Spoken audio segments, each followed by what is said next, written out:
আসসালামু আলাইকুম সকলকে। আশা করি সকলে ভালো আছেন। আজকে তৈরি করব মজাদার আমের পুডিং।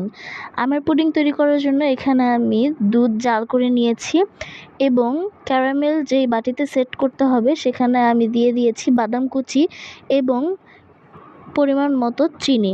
এটাকে ভালো করে ক্যারামেলাইজড করে আমি রেখে দিব। এবার আমি একটা বাটিতে নিয়ে নিব 3টা ডিম। ডিমগুলোকে অবশ্যই রুম টেম্পারেচারে রাখতে হবে।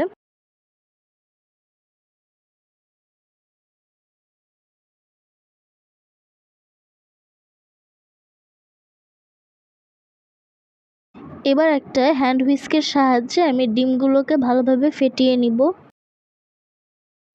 ডিমে আমি পরিমাণ মতো চিনি দিয়ে দিব স্বাদ মতো লবণ এবং আগে থেকে তৈরি করে রাখা আমের পিউরি। এখানে আপনারা আপনাদের মিষ্টিটা বাড়িয়ে বা কমিয়ে নিতে পারেন। এবার দিয়ে দিব এলাচের গুঁড়া, দিয়ে এটাকে মিক্স করে এখানে আমি দিয়ে দিব গুঁড়া দুধ।